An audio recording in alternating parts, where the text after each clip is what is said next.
Last videos में हमने क्या शुरू किया था, हार्मोन वाला पूरा टॉपिक शुरू किया था। लास्ट हमने किया था थायराइड हार्मोन और एंटी थायराइड ड्रग्स, ठीक है। तो अब इस आज हम शुरू कर रहे हैं drug acting on the uterus, ठीक है। ये करना है, इसके बाद फिर हम ग्रोथ हार्मोन रिलेटेड ड्रग्स करेंगे, ठीक है। तो उस तरह करके पूरा एंडोक्राइन वाला यूनिट निपटाने की कोशिश करेंगे, ठीक है। इसमें सबसे इंपॉर्टेंट जो है वो है तुम्हारा एंटी डायबिटिक ड्रग्स जो है, ठीक है। लेकिन अभी फिलहाल पहले जो छोटे टॉपिक्स है उनको कंप्लीट करते हैं। तो आज क्या करने जा रहे हैं, ड्रग एक्टिंग ऑन यूट्रस, ठीक। अच्छा, कोई भी यूट्रस है, यूट्रस एक टाइप का मसल है, ठीक है। मसल है स्मूथ मसल, ठीक है। तो मसल को दो चीज कर सकते हैं, या तो मसल को क्या करेंगे, कॉन्ट्रैक्ट, या मसल को क्या करेंगे, रिलैक्स, ठीक। तो जो ड्रग्स मसल को कॉन्ट्रैक्ट करते हैं उनको इन कैटेगरी में पढ़ेंगे, और जो मसल्स को रिलैक्स करेंगे उनको यहाँ पढ़ेंगे, ठीक। तो जिनको कॉन्ट्रैक्ट कर रहे हैं, ठीक है, इनको क्या कहते हैं, इनको कहते हैं ऑक्सीटोसिस, और जो रिलैक्स करते हैं इनको क्या कहते हैं, ट्रोकोलाइटिक्स। ऑक्सीटोसिस क्यों कहते हैं कि इसमें जो मेन ड्रग है, जो मेन प्रोटोटाइप ड्रग है तुम्हारा, वो होता है ऑक्सीटोसिन, ठीक है। सबसे जो पहला डिस्कवर्ड हार्मोन है या हार्मोन जो यूज किया जाता है वो है तुम्हारा ऑक्सीटोसिन, ठीक। अब ये जो है क्या कर रहे थे, यूट्राइन स्टिमुलेंट भी कह सकते हैं, क्या कह सकते हैं इसको, यूटेराइन, क्योंकि यूट्रस एक मसल है, स्टिमुलेट करेंगे तो कॉन्ट्रैक्ट करेगा। तो ऐसे ड्रग को क्या कह सकते हैं, यूट्राइन स्टिमुलेंट्स, ठीक। और ट्रोकोलाइटिक्स को क्या कह सकते हैं, यूट्राइन रिलैक्सेंट, ठीक है। अच्छा, तो एक एक करके कंप्लीट करेंगे। इसमें से ऑक्सीटोसिस में क्या होगा, ऑक्सीटोसिस में तुम्हारी 4 कैटेगरी आएगी, ठीक, ड्रग्स की। अब उसमें क्या क्या होगा वो देखो। सबसे पहले जो मेन प्रोटोटाइप ड्रग है वो है तुम्हारा ऑक्सीटोसिन, दूसरा है वो है तुम्हारा एर्गोट डेरिवेटिव्स, ठीक। तीसरा है तुम्हारा प्रोस्टाग्लैंडिन एनालॉग, और जो चौथा है तुम्हारा वो है तुम्हारा लास्ट में कौन सा होता है, लास्ट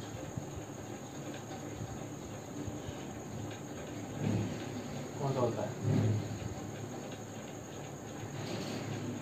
ठीक है। तो पहले क्या है ना, और एर्गोट डेरिवेटिव देख लेते हैं और ऑक्सीटोसिन देखते हैं, धीरे धीरे सारा कंप्लीट कर लेते हैं, ठीक। और ट्रोकोलाइटिक्स में काफी मतलब वाइड वैरायटी के ड्रग्स मतलब वो यूज होते हैं, ठीक है ना। इसमें काफी वाइड वैरायटी के उनको उसी टाइम देख लेंगे। जैसे एक होता है ऑक्सीटोसिन एंटागोनिस्ट यूज करते हैं, और इसमें कई सारे रिलैक्सेंट यूज कर सकते हैं। जैसे एक होता है तुम्हारा PGE2 एनालॉग, जिसको क्या कहते हैं, मीफेप्रिस्टोन है ना, और मीजोप्रोस्टल। तो ये क्या करवाता है, सर्वाइकल टाइटनिंग, अलग अलग करके पढ़ेंगे। सबसे पहला जो है ऑक्सीटोसिन, ठीक।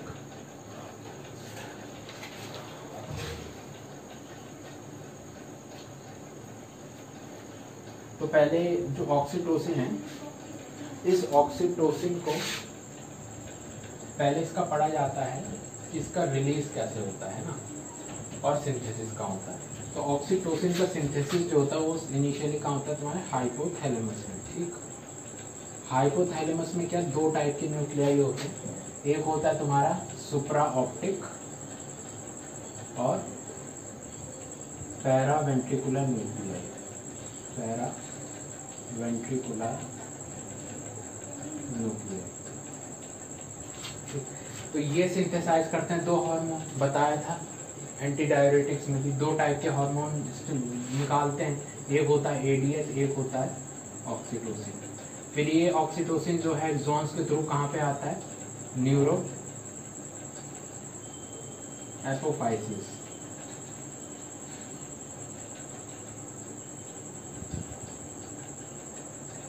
पोस्टीरियर पिट्यूटरी, ठीक, पोस्टीरियर पिट्यूटरी।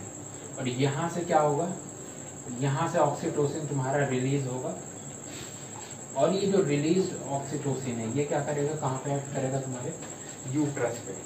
ठीक, अब यूट्रस पे भी कैसे यूट्रस पे एक्ट करता है उसको समझो। नॉर्मली क्या होता है, जैसे ये यूट्रस है,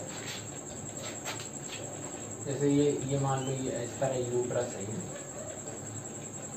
तो जो नॉन प्रेग्नेंट, देखो जब प्रेगनेंसी होती है, प्रेगनेंसी के कंडीशन में जो हार्मोन बढ़ता है वो हार्मोन होता है तुम्हारा ईस्ट्रोजन, ठीक, और प्रोजेस्टेरॉन। ठीक, तो ये जो हार्मोन होते हैं ये क्या कराते हैं, यूट्रस के ऊपर ऑक्सीटोसिन के रिसेप्टर्स को बढ़ा देते हैं। ये रिसेप्टर हैं, इसको बढ़ा देंगे इसके मसल्स पे, ठीक ना। पहले क्या थे, ये रिसेप्टर कम थे। अगर जब रिसेप्टर कम थे तो क्या बताओ, ऑक्सीटोसिन बाइंड करेगा रिसेप्टर से? नहीं करेगा। तो यानी नॉन प्रेग्नेंट यूट्रस में ऑक्सीटोसिन बाइंड कर पाएगा? नहीं, क्योंकि रिसेप्टर ही कम है, ठीक है ना। तो नॉन प्रेग्नेंट यूट्रस में यह है इनइफेक्टिव। लेकिन जैसे ही प्रेगनेंसी में क्या बढ़ेगा, प्रोजेस्टेरॉन, और शुरू में इनिशियली क्या बढ़ता है, ईस्ट्रोजन। जब ये बढ़ेगा तो ये क्या कराएगा, इसके ऊपर ऑक्सीटोसिन रिसेप्टर की क्वांटिटीज बढ़ा देगा। जब ऑक्सीटोसिन रिसेप्टर की क्वांटिटी अगर बढ़ गई तो यानी इस पे ऑक्सीटोसिन इजिली बाइंड करेगा, और जब ऑक्सीटोसिन इस पे आसानी से बाइंड करेगा तो ये क्या करवाएगा, ये करवाएगा यूट्रस का कॉन्ट्रैक्शन। ठीक, तो कॉन्ट्रैक्शन कब हो रहा है, कॉन्ट्रैक्शन होता है खासकर जो जैसे 9 मंथ की प्रेगनेंसी होती है तुम्हारी, 9 मंथ की, उसमें से मिड हाफ के बाद, आधे के बाद ये सेंसिटिविटी बढ़ने लगती है। ठीक, और इसमें भी अगर हम फार्माकोलॉजिकली देखें तो यूट्रस को 2 हिस्सों में डिवाइड करते हैं, एक होता है अपर सेगमेंट, एक होता है लोअर सेगमेंट।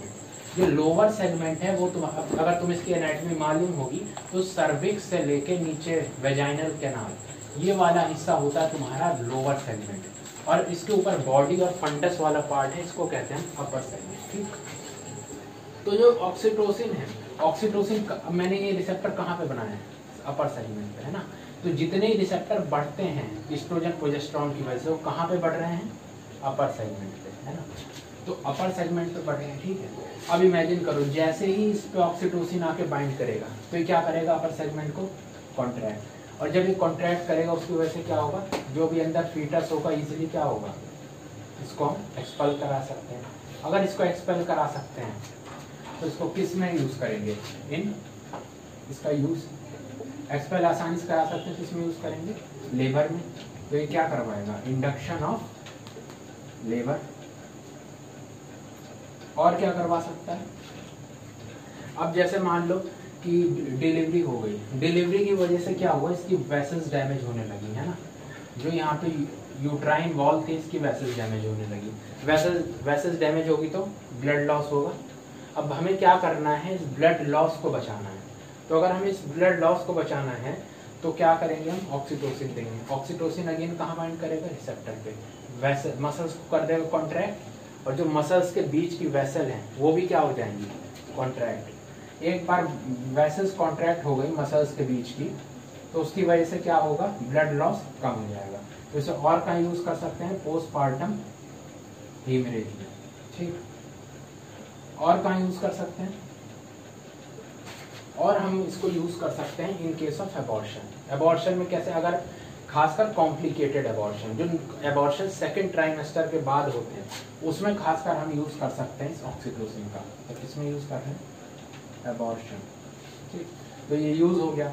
पोस्टपार्टम हीमरेज, पोस्टपार्टम मतलब डिलीवरी के बाद जो वेसल्स डैमेज हुई उससे जो ब्लड लॉस हो रहा है, उस लॉस को अगर हमें बचाना है, कम करना है, ब्लड लॉस हो तो डेथ होने का खतरा है, तो उसको बचाना है तो हम यूज कर सकते हैं ऑक्सीटोसिन।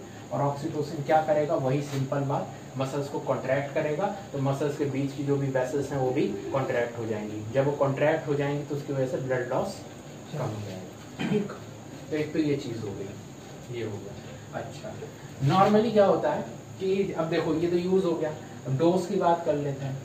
तो डोज क्या होता है, ज्यादातर जो ऑक्सीटोसिन होता है, देखो डिलीवरी की कंडीशन है, ठीक है, एक टाइप की इमरजेंसी कंडीशन। तो इमरजेंसी में ज्यादातर ड्रग किस टाइप की देते हैं, आईवी, इंट्रावेनस, तो ये हम देते हैं इंट्रावेनस। अब इंट्रावेनस देंगे या तो कम दे सकते हैं ज़्यादा, तो दोनों पे अलग अलग इफेक्ट देखने को मिलता है। तो उसको समझते हैं कि कम पे क्या होगा, ज़्यादा पे क्या होगा।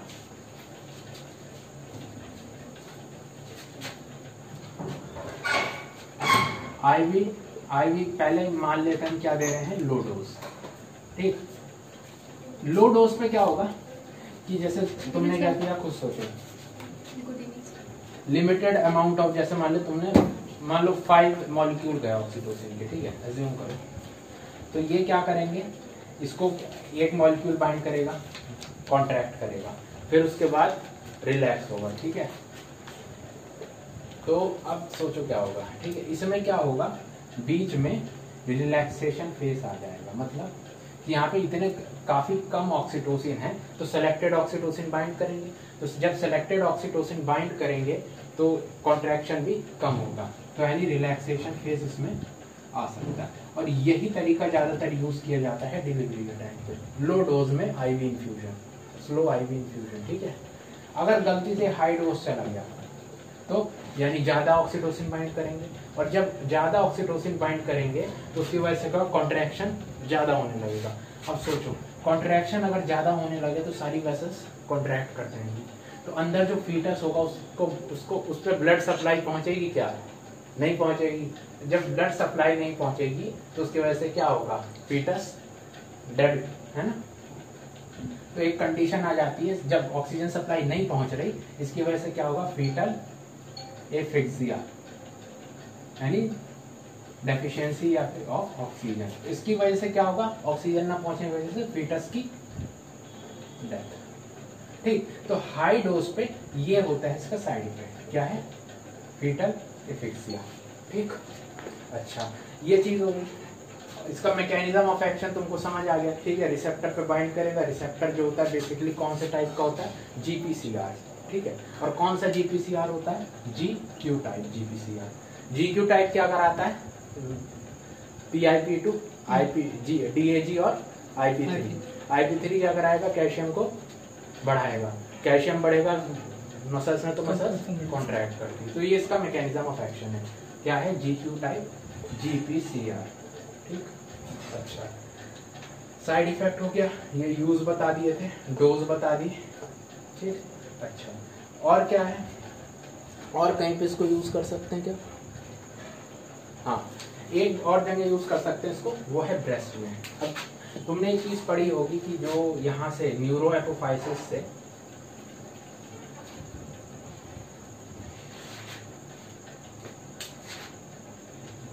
हमने क्या कहा था, पोस्टीरियर पिट्यूटरी या न्यूरो एपोफाइसिस से क्या निकल रहा था, ऑक्सीटोसिन।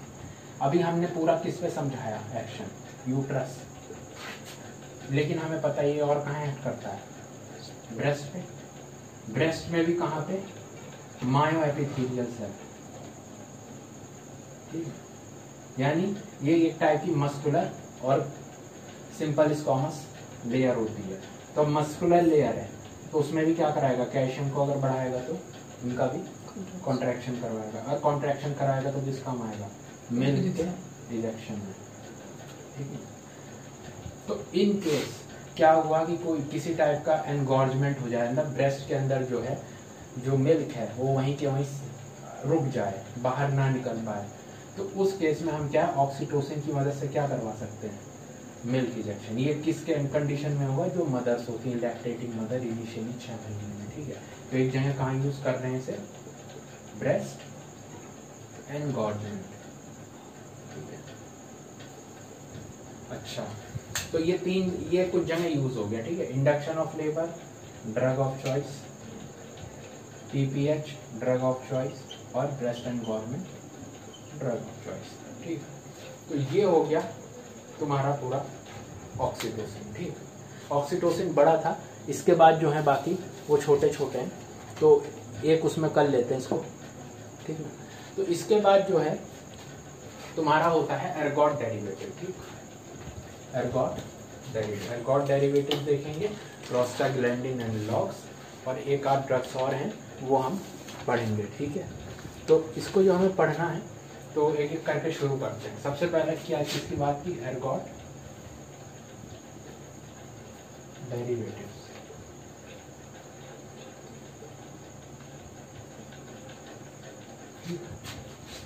अब एर्गोट डेरिवेटिव्स में क्या होगा, ये है कि इसमें जो एग्जाम्पल्स हैं और ये एक्शन, पहले इसका समझो mechanism of action. Mechanism of action क्या है इसका?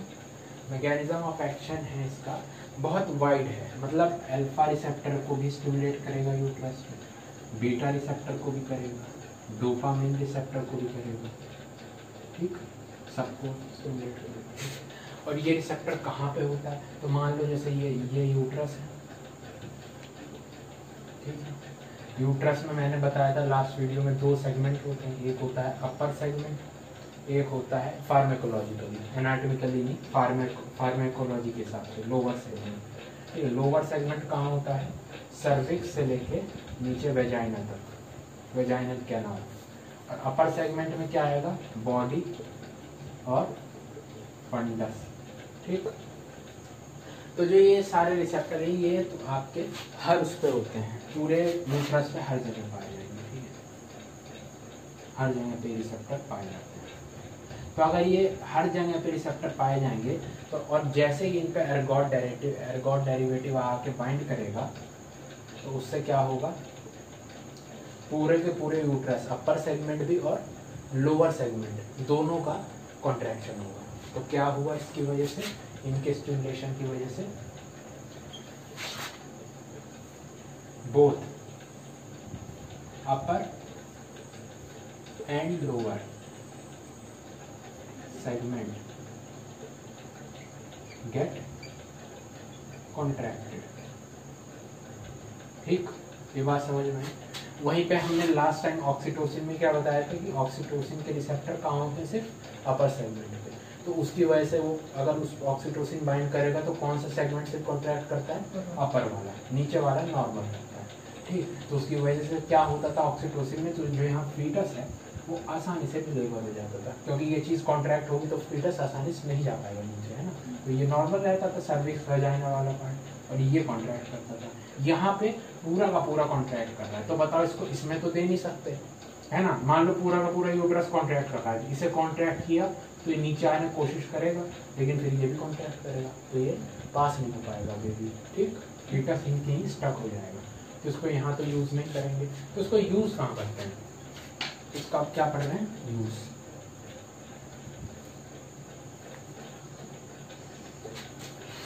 देखो एक बार जब जैसे फीटस डिलीवर हो जाता है, जैसे ये फीटस है, ठीक है, ये फीटस था, ये डिलीवर हो गया, तो डिलीवरी के बाद यूट्रस में क्या होता है? जो यहाँ की वॉल है, इस वॉल में डैमेज होता है, और उस डैमेज की वजह से क्या है? ब्लड वेसल भी डैमेज होगी, और ब्लड वेसल डैमेज होगी तो ब्लीडिंग होनी शुरू हो जाएगी, ठीक।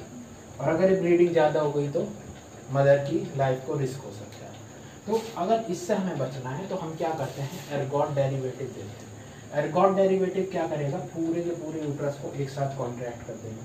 तो यूट्रस में क्या होता है? मसल होता है, तो मसल कॉन्ट्रैक्ट करेगा। मान लो ये मसल है, ये ऐसा मसल है वॉल में यहाँ पे, है ना। तो इस मसल में ये क्या होंगे? ब्लड वेसल्स होंगे कई सारी, है ना। तो जब ये मसल कॉन्ट्रैक्ट करेगा उसकी वजह से क्या ये ब्लड वेसल भी कॉन्ट्रैक्ट करेंगी, और जब ब्लड वेसल कॉन्ट्रैक्ट करेंगे तो जब ब्लड लीक हो पाएगा? नहीं हो पाएगा। तो यानी इसने क्या किया? ब्लीडिंग को रोक दिया। तो ऐसी ब्लीडिंग जो डिलीवरी के बाद होती है उसको क्या कहते हैं? उसको कहते हैं हम पोस्टपार्टम हीमरेज, पोस्टपार्टम हीमरेज। तो इसमें हम इसको यूज कर रहे हैं, और खास कर इसको यूज करते हैं एज अ प्रोफाइलैक्सिस, प्रोफाइलैक्सिस।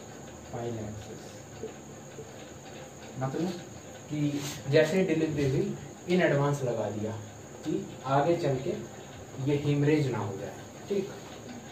अच्छा, एक चीज़ ये होगी। दूसरी चीज़ इसके जैसे कुछ एग्जाम्पल हैं, 2 एग्जाम्पल इसके मेन होते हैं। एक तुम्हारा होता है मिथाइल एर्गोटामिन और एक होता है एर्गोटामिन, ठीक है। एक होता है एर्गोमेट्रिन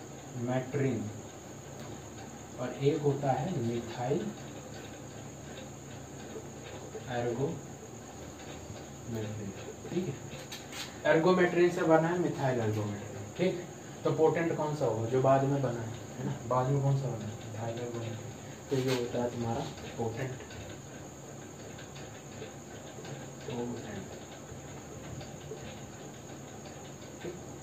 अच्छा,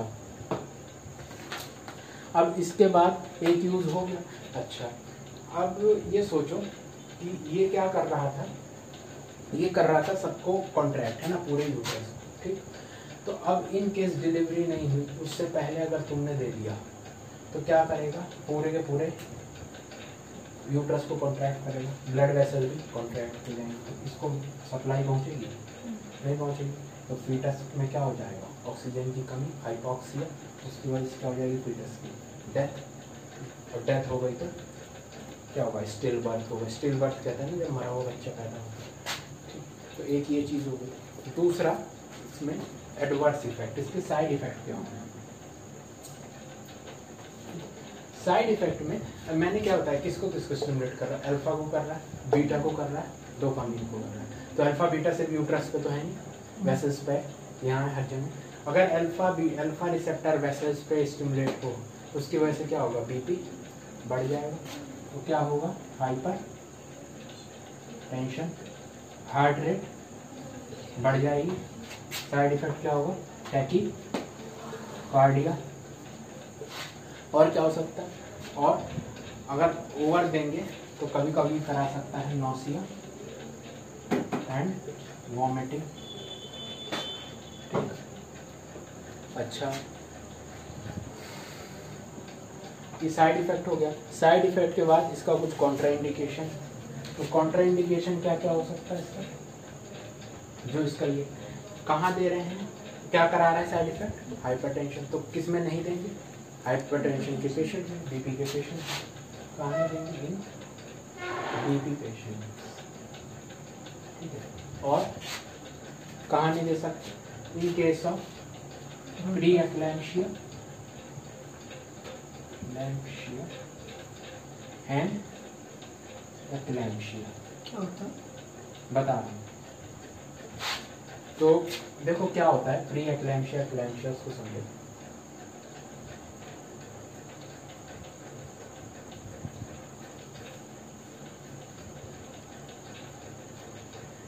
जैसे कोई क्या होता है ना, एक फीमेल है नॉर्मली, तो वो फीमेल, उसके बीपी की कोई प्रॉब्लम नहीं है, ब्लड प्रेशर उसका है नॉर्मल। प्रेगनेंसी हुई 1-2 महीने बाद हमने देखा कि बीपी उसका सडन शूट करता है, प्रेगनेंसी में बीपी बढ़ गया। तो बीपी जब बढ़ गया और हमने देखा यूरिन में प्रोटीन आ रहा है, ये। और जब डिलीवरी हो गई, मतलब देखो ये हुआ प्रेगनेंसी के टाइम, उसके बाद क्या होगा कि जैसे डिलीवरी हो गई, उसके बाद आ जाता है तुम्हारी मेडिकुलर दौरा, जिसको कहते हैं सीजर। ये पूरा देख रहे हो कंडीशन, नॉर्मल था बीपी, प्रेगनेंसी में बीपी बढ़ गया, यूरिन में प्रोटीन आने लग गया, ठीक है। इसको कहेंगे एक्लैम्शिया, ठीक, एक्लैम्शिया। और उसके बाद सीजर आ रहा है, इसको कहते हैं प्री एक्लैम्शिया, ठीक है। इतना नहीं जानना था तुमको, लेकिन हाँ, तो खुद सोचो इसमें क्या है, बीपी बढ़ रहा है, सीजर आ रहा है। अगर मैं ये दे दूंगा जो अल्फा को स्टिमुलेट कर रहा है, तो बीपी और बढ़ जाएगा, दिक्कत और होने लगेगी। इसलिए ये कॉन्ट्राइंडिकेटेड है बीपी पेशेंट और एक्लैम्शिया, ठीक। दूसरा सीजर अगर मैं डोपामिन रिसेप्टर को और स्टिमुलेट करूंगा तो सीजर का खतरा और बढ़ जाएगा। अगर सीएनएस तुमने पढ़ा तो वहाँ पढ़ा होगा कि जो डोपामिन एगोनिस्ट होते हैं एज ए साइकोटिक्स, एंटीसाइकोटिक्स पढ़े होंगे तुमने, है ना। तो सीजर का खतरा और बढ़ जाएगा। तो क्या मैं एर्गोट डेरिवेटिव दूंगा? ऐसे नहीं दूंगा, इसलिए कॉन्ट्राइंडिकेशन होता है एक्लैम्शिया और प्री एक्लैम्शिया। ये बहुत ज़्यादा नहीं है, इतना काफ़ी है, इतना मतलब एर्गोट डेरिवेटिव में अगर बताना, ठीक है। पोटेंट बता दिया, ये बता दिया, आई भी देंगे, ठीक। अच्छा, इसके बाद हम नेक्स्ट पढ़ने जा रहे हैं, वो है प्रोस्टाग्लैंडिन, ठीक। ये क्लियर है?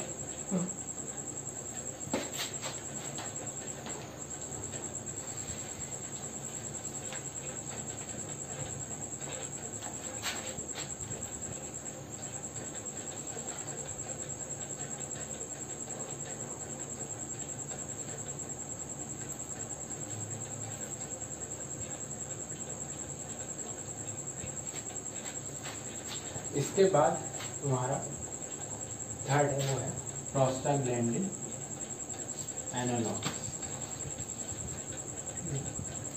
तो यहाँ पे जब अच्छा देखो, एक मैंने वो पढ़ाया था तुम्हें प्रोस्टाग्लैंडिन एनालॉग का अलग से वीडियो है, ये चीज़ें उसमें भी थोड़ा बताई है। तो यहाँ मैं स्पेसिफिक करूँगा वो प्रोस्टाग्लैंडिन जो यूट्रस से रिलेटेड हम यूज़ करते हैं। ठीक, इसमें एक तो होता है तुम्हारा PGE1 एनालॉग, ठीक है, PGE1 एनालॉग। एक यूज़ करते हैं हम तुम्हारे PGE2 एनालॉग, और एक तुम्हारा करते हैं हम PGF2 अल्फा एनालॉग। ठीक है, ये 3 एनालॉग हम बेसिकली यूज़ करते हैं। ठीक है, अब इन तीनों का क्या क्या होता है वो समझो। PG एनालॉग है PGE1। ठीक, अच्छा ये जैसे फिर अगेन जैसे ये क्या है, ये यूट्रस है, ये यूट्रस है। अगेन 2 हिस्सा, अपर सेगमेंट और लोअर सेगमेंट। अब जो PGE1 है, PGE1 के रिसेप्टर कहाँ पे प्रेजेंट होते हैं? अपर सेगमेंट में। और जो PGE2 है इसके सेगमेंट कहाँ पे रहते हैं? ये ज़्यादातर कहाँ पे, ऊपर भी होते हैं लेकिन ज़्यादातर कहाँ होते हैं? Lower segment. और जो PGF2 अल्फा है, PGF2 अल्फा इसके कहाँ प्रेजेंट होते हैं? Upper segment. ठीक है, ठीक। तो अब बताओ, इसमें दो चीजें थी। ठीक, जो PGE1 है, जैसे ही PGE1 यहाँ पे बाइंड करेगा वो क्या कराएगा? कॉन्ट्रैक्ट कराएगा अपर सेगमेंट के ऊपर, तो फीटस आसानी से बाहर, नीचे कोई मतलब ही नहीं, नीचे PGE2 और PGE1 तो है नहीं, PGE1 को कोई रिसेप्टर। तो ये कहाँ पे यूज होता है? इन अबॉर्शन,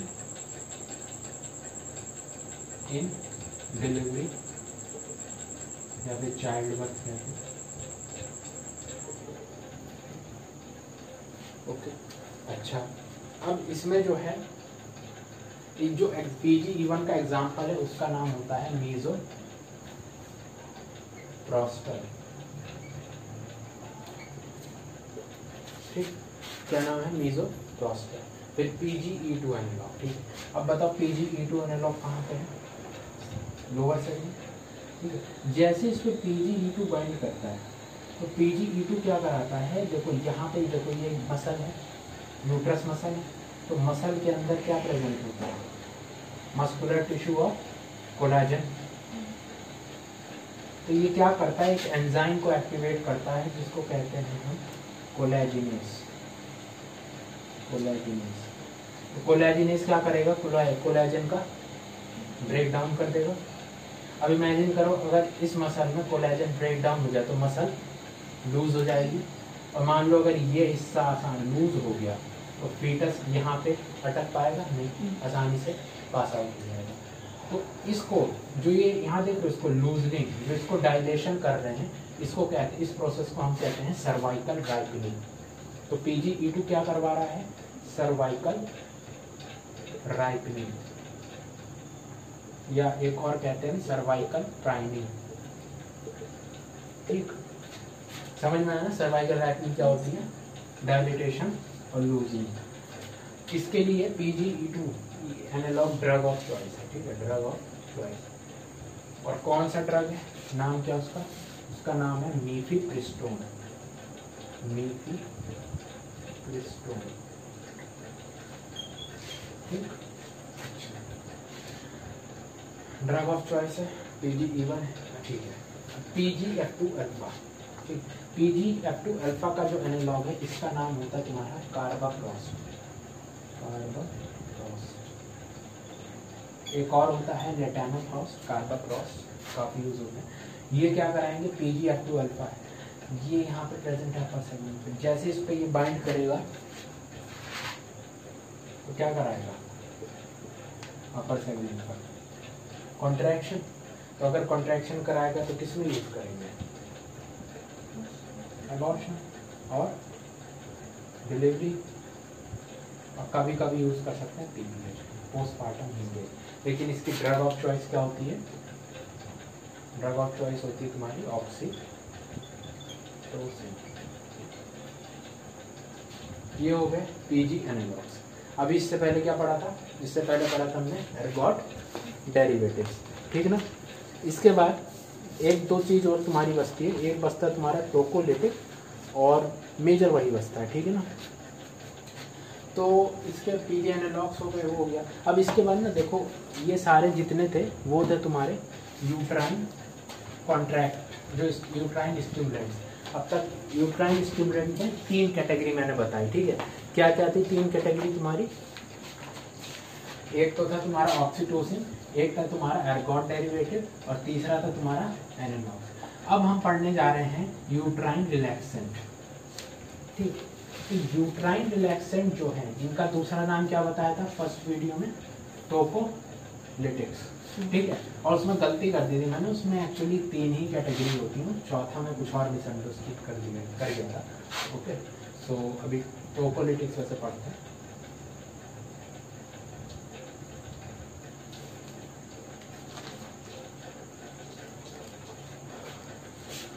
क्या है टोकोलिटिक्स?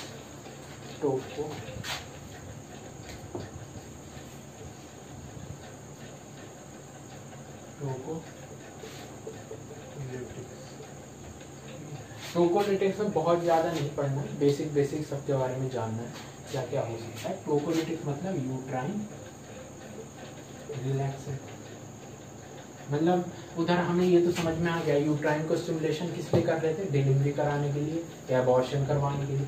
तो रिलैक्स क्यों करवाएंगे? सोचो, रिलैक्स करवाएंगे ताकि अगर कोई प्री मैच्योर लेबर है, मतलब 6 महीने पे या 7 महीने पे मदर को प्रॉब्लम्स होने लगी हैं, तो अब उस उतने पे डिलीवरी करा देंगे तो बच्चे की और प्रॉब्लम होगी, है ना। 6 महीना का बच्चा क्या होता है? बहुत प्री मैच्योर होता है। तो इस वजह से हम क्या करते हैं, टोकोलिटिक्स दे के इसको डिलीवरी को प्रोलॉन्ग कर सकते हैं, 6 की जगह और एक्सटेंड करा सकते हैं, उतने में हम प्रिपेयर कर सकते हैं, है ना। एक चीज़ होती है, अगर तुम्हें पता हो, सरफेक्टेंट ग्रो होता है फीटस में 6 महीने पे। तो अगर 6 महीने पे डिलीवरी हो जाएगी तो लंग में सरफेक्टेंट नहीं होगा, बच्चे की डेथ हो जाएगी उसको। तो इसलिए प्रिपेयर करने के लिए हम ये दे सकते हैं टोकोलिटिक, ठीक। तो किस लिए दे रहे हैं? पहली चीज़ टू डिले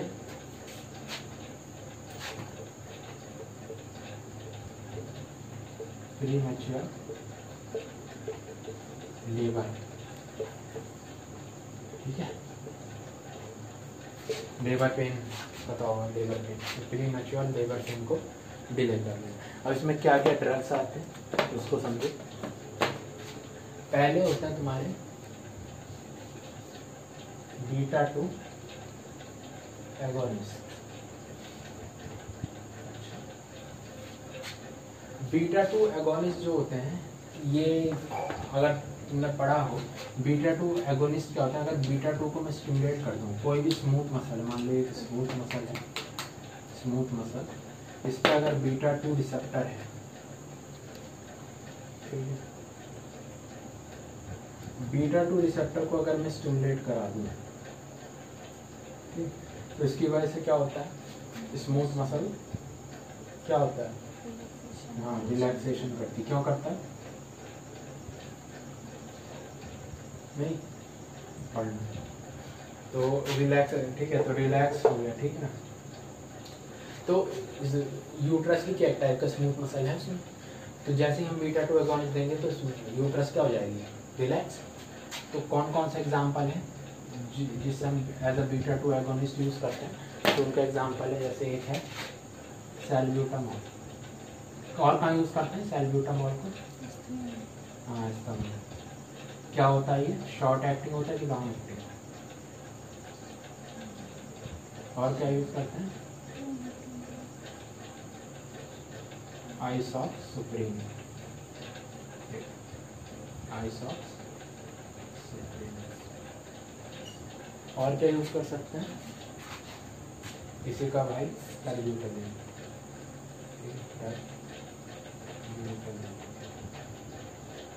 क्या होता है?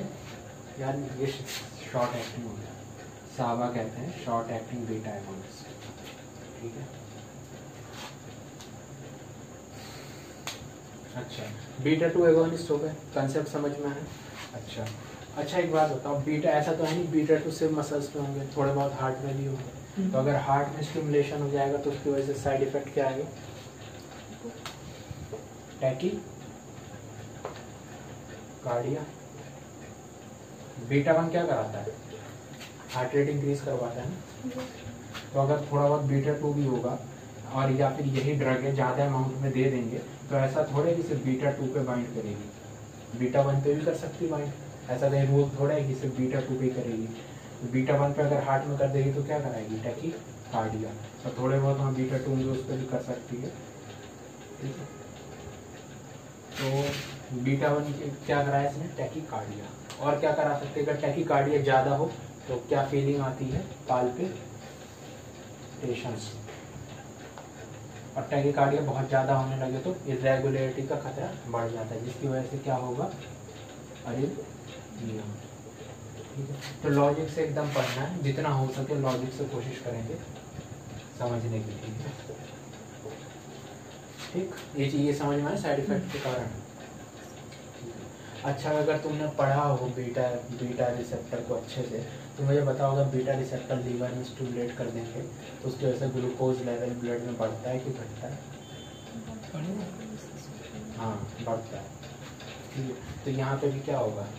ब्लड में ग्लूकोज लेवल बढ़ेगा तो क्या कंडीशन आएगी? हाइपर ग्लाइसीमिया, ठीक है।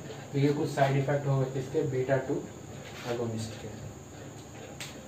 अब इसके बाद हम पढ़ते हैं वो है कैल्शियम चैनल ब्लॉकर, ठीक है। इसको डिटेल में पढ़ेंगे, लेकिन यहाँ पे क्या है, थोड़ा थोड़ा हर जगह पे ना एक्चुअली, तो वहाँ पे बताना पड़ता है।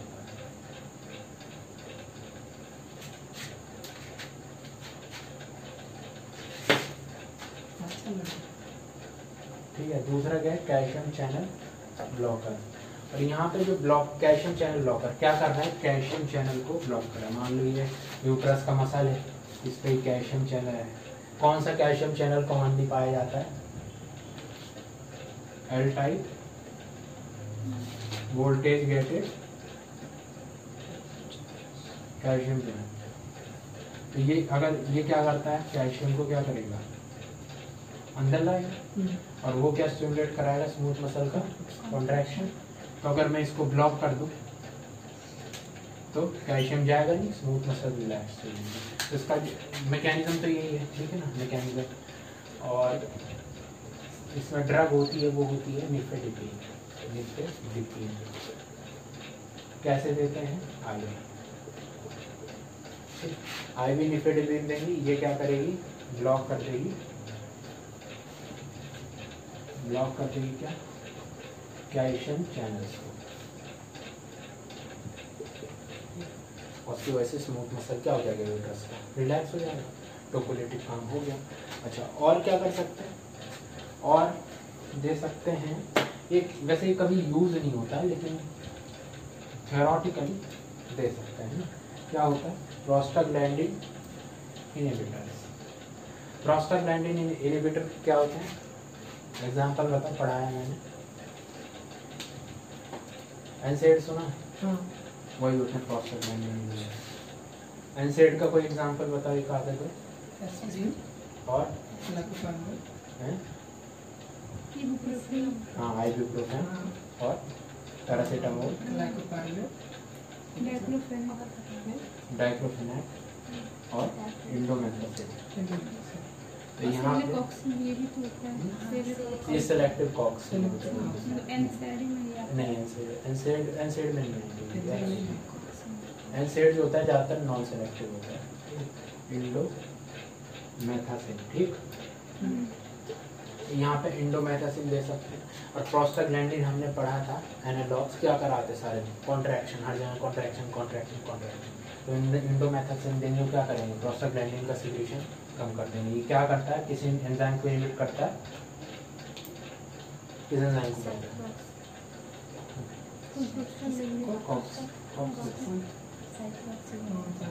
कॉक्स 1 होता है, 2 होता है, 3। ठीक है ना, सबको इनहिबिट कर देगा, तो प्रोस्टाग्लैंडिन बनेगा नहीं, और प्रोस्टाग्लैंडिन बनेगा नहीं तो यूट्रस कॉन्ट्रैक्ट होगा नहीं, टोकोलिटिक इफेक्ट आ गया। लेकिन ये ज़्यादा यूज़ नहीं करते हैं, कि मतलब इसके जो साइड इफ़ेक्ट बहुत ज़्यादा होते हैं, ठीक ना। और ये हो गया। इसके बाद 2 बचते हैं और उसको पढ़ लेते हैं। एक जो सबसे इम्पॉर्टेंट है वो है MgSO4।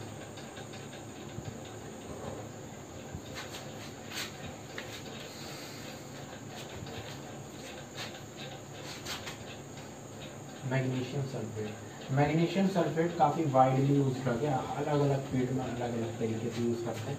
IV फॉर्म में इंजेक्शन देते हैं, और मतलब 2 इंजेक्शन नॉर्मली दिए जाते हैं इंटरवल के बाद, मतलब बटक पे इंट्रामस्कुलर IM इंजेक्शन होता है, BPS पे लगता है, ठीक है। और इवन मतलब पेनफुल होता है तो कभी कभी क्या करते हैं कि वहाँ पे ना थोड़ा सा इसमें लोकल एनेस्थेटिक मिला के दे देते हैं, जैसे ज़ाइलोकेन और ये सब मिला के देते हैं MgSO4 में, ताकि जो औरत है फीमेल उसके दर्द ना हो इंजेक्शन की वजह से, ठीक है। खैर, तो ये MgSO4 भी क्या कराता है, तुम्हारे मसल्स को रिलैक्स करवाता है, और जब मसल्स को रिलैक्स होगा तो उसकी वजह से क्या होगा, टोकोलिटिक इफेक्ट हो जाएगा, ठीक है। और इसके कुछ वैसे साइड इफ़ेक्ट होते हैं, जैसे MgSO4 जो है हार्ट को बहुत इफेक्ट करता है, तो हार्ट को इफेक्ट करे तो क्या करा सकता है, टैकीकार्डिया और अरिथमिया, और साइड इफेक्ट है, ठीक है ना। और क्या करा सकता है, और ये करा सकता है रेस्पिरेटरी डिप्रेशन, ठीक है। इसको बहुत डिटेल में नहीं पढ़ा रहा हूँ, अगर पढ़ना हो तो बताना। रेस्पिरेटरी डिप्रेशन, ये हो गया, ठीक। तो ये तुम्हारे कुछ टोकोलिटिक्स हो गए। इससे पहले हमने ऑक्सीटोसिन, एर्गोट डेरिवेटिव्स और प्रोस्टाग्लैंडिन एनालॉग्स ये करें। तो ये लगभग तुम्हारे जितने ड्रग हैं एक्टिंग ऑन यूट्रस यहाँ पे जाके कंप्लीट होते हैं, ठीक। और बस इसके बाद हम GH ग्रोथ हार्मोन पढ़ेंगे, ठीक। तो अगर वीडियो पसंद आए तो प्लीज़ लाइक करें। Thank you very much.